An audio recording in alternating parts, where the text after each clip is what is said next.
Hello ನಮಸ್ಕಾರ, ನಾನು ನಿಮ್ಮ ಸೋಲೋ ಟ್ರಾವೆಲರ್ ಶರತ್ ಮಾತಾಡ್ತಾ ಇದ್ದೀನಿ. ವೀಕ್ಷಕರೇ, ನೀವೆಲ್ಲರಿಗೂ ತುಂಬ ಹೃದಯದ ಧನ್ಯವಾದಗಳನ್ನು ತಿಳಿಸ್ತಾ, ನನ್ನ ಸೆಕೆಂಡ್ ಅರ್ನಿಂಗ್ಸ್ ಕೂಡ ಕ್ರೆಡಿಟ್ ಆಗಿದೆ. ಇದನ್ನು ನಿಮಗೆಲ್ಲ ಹೇಳ್ಕೋಬೇಕು ಅನ್ನಿಸ್ತಾ ಹಾಗಾಗಿ ಹೇಳ್ತಾ ಇದ್ದೀನಿ. ಯೂಟ್ಯೂಬ್ ಅಂದ್ರೇ ತುಂಬಾ ಕಷ್ಟ ಇರುತ್ತೆ. ಯಾಕೆಂದರೆ ಅದೆಲ್ಲ ನಮಗೆ ಗೊತ್ತು. ನಾವು ಎಷ್ಟು ಖರ್ಚು ಮಾಡಿರ್ತೀವೋ ಅದರಲ್ಲಿ ಜಸ್ಟು 5% ಕೂಡ ತಗೊಳ್ಳೋದು ತುಂಬಾ ಕಷ್ಟ ಆಗುತ್ತೆ. ಏನಕ್ಕೆ ಅಂದರೆ, ಈ ವಿಡಿಯೋದಲ್ಲಿ ಈ ಥರ ಹೇಳ್ತಾ ಇದ್ದೀನಿ ಅಂದರೆ, ನಾವು ಅರ್ನಿಂಗ್ಸ್ ಸ್ಟಾರ್ಟ್ ಆಗಿ ಮತ್ತು ಮಾನಿಟೈಸೇಷನ್ ಸ್ಟಾರ್ಟ್ ಆಗಿ ವಾಚ್ ಅವರ್ ಕಂಪ್ಲೀಟ್ ಆಗಿ ಪ್ರತಿಯೊಂದೂ ಕೂಡ ತುಂಬಾ ಕ್ರಿಟಿಕಲ್ ಆಗಿರುತ್ತೆ. ಎಷ್ಟೋ ಜನ ಹೇಳ್ತಾರೆ 500ಕ್ಕೆ ಮತ್ತು 1000ಕ್ಕೆಲ್ಲ ವಾಚ್ ಅವರ್ ಕಂಪ್ಲೀಟ್ ಆದಮೇಲೆ ಮತ್ತೆ ಏನು ಮಾನಿಟೈಸೇಷನ್ ಸ್ಟಾರ್ಟ್ ಆಗಿಬಿಡ್ತದೆ ಅಂತ. ಅದು ತಪ್ಪು. ನಾನು ನಿಮಗೆ ಲಾಸ್ಟ್ ವೀಡಿಯೋದಲ್ಲೂ ಕೂಡ ಹೇಳಿದ್ದೀನಿ, ಒಂದು ಸಲ ಯೂಟ್ಯೂಬಲ್ಲಿ ದುಡ್ಡು ತಗೊಳ್ಳೋ ತನಕ ತುಂಬಾ ಕಷ್ಟ ಇದೆ.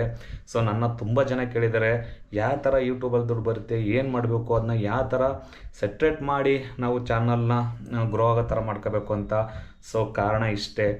ನೀವೆಲ್ಲ ವಾಚ್ ಅವರ್ ಕಂಪ್ಲೀಟ್ ಆದಮೇಲೆ ಮತ್ತು ಸಬ್ಸ್ಕ್ರೈಬರ್ಸ್ ಕಂಪ್ಲೀಟ್ ಆದಮೇಲೆ ನಮ್ಮ ಡೀಟೇಲ್ಸ್ ಎಲ್ಲ ಫೀಡ್ ಮಾಡಾದ್ಮೇಲೆ ಆ ಡಿಜಿಟಲ್ ನಂಬರ್ ಬರೋ ತನಕ ಕೂಡ ನಾವು ತುಂಬ ಕೇರ್ಫುಲ್ಲಾಗಿ ಯೂಟ್ಯೂಬ್ನ ಹ್ಯಾಂಡಲ್ ಮಾಡಬೇಕಾಗುತ್ತೆ.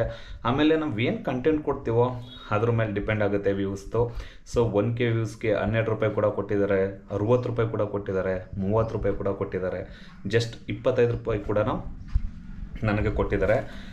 ಇದೆಲ್ಲ ಏನಕ್ಕೆ ಹೇಳ್ತಾ ಇದ್ದೀನಿ ಅಂದರೆ, 1K ವ್ಯೂಸ್ಗೆ ಯಾವ್ಯಾವ ಥರ ಬರುತ್ತೆ ಅನ್ನೋದನ್ನು ನಾನು ನಿಮಗೆ ಈ ವಿಡಿಯೋದಲ್ಲಿ ತಿಳಿಸ್ಕೊಡ್ತಾ ಇದ್ದೀನಿ.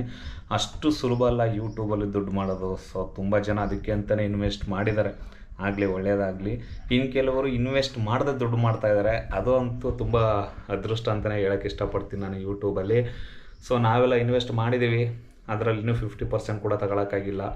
ಏನೂ ಮಾಡೋಕ್ಕಾಗಲ್ಲ, ವ್ಯೂಸ್ ಆಗಲ್ಲ, ಒಂದೊಂದು ಸಲ ಆಗುತ್ತೆ, ಒಂದೊಂದು ಸಲ ಆಗಲ್ಲ. ಏನು ಮಾಡೋಕ್ಕಾಗತ್ತೆ ಅಲ್ವಾ?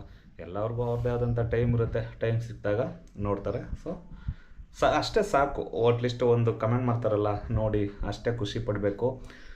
ನಾನು ಈ ವಿಡಿಯೋದಲ್ಲಿ ಎಲ್ಲ ತೋರಿಸ್ಕೊಟ್ಟಿದ್ದೀನಿ. ಅರ್ನಿಂಗ್ಸ್ ಯಾವ ಥರ ಕಂಪ್ಲೀಟ್ ಆಗುತ್ತೆ, ವಾಚ್ ಅವರ್ ಯಾವ ಥರ ಕಂಪ್ಲೀಟ್ ಆಗುತ್ತೆ, ಹಾಗೆಯೇ ಪ್ರತಿಯೊಂದನ್ನು ಕೂಡ ನಾನು ನಿಮಗೆ ಫಸ್ಟ್ ವಿಡಿಯೋದಿಂದಲೂ ಕೂಡ ತೋರಿಸ್ಕೊಂಡು ಬಂದಿದ್ದೀನಿ. ಹೀಗಾಗಿ ನನ್ನ ಸೆಕೆಂಡ್ ಕ್ರೆಡಿಟ್ ಕೂಡ ಯೂಟ್ಯೂಬಲ್ಲಿ ಅರ್ನಿಂಗ್ಸ್ ಕ್ರೆಡಿಟ್ ಆಗಿದೆ. ತುಂಬ ಖುಷಿಯಾಯಿತು. ಏಕೆಂದರೆ ಈ ದಸರಾ ಫ್ಲವರ್ಸಲ್ಲಿ ತುಂಬ ವ್ಯೂಸ್ ಬಂದಿದೆ ನನಗೆ.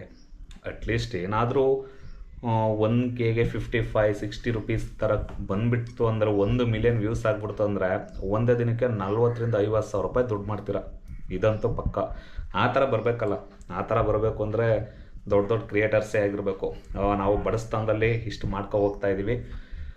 ಮುಂದೆ ನೋಡೋಣ, ಅದೃಷ್ಟ ಇದ್ದರೆ ಅದನ್ನು ಮಾಡೋಣ ಅಂತ ಹೇಳ್ತಾ ಇಲ್ಲಿಗೆ ಈ ಮಾತನ್ನ ಮುಗಿಸ್ತಾ ಇದ್ದೀನಿ. ಹೇಗೆ ಇರಿ, ಎಲ್ಲೇ ಇರಿ, ನಗ್ನಗ್ತಾ ಖುಷಿಯಾಗಿರಿ. ಆದಷ್ಟು ನಮ್ಮ ವಿಡಿಯೋಗಳನ್ನು ನೋಡಿ ಪ್ರೋತ್ಸಾಹಿಸಿ ಅಂತ ಹೇಳ್ತಾ ಈ ಮಾತನ್ನ ಇಲ್ಲಿಗೆ ಮುಗಿಸ್ತಾ ಇದ್ದೀನಿ. ಧನ್ಯವಾದಗಳು.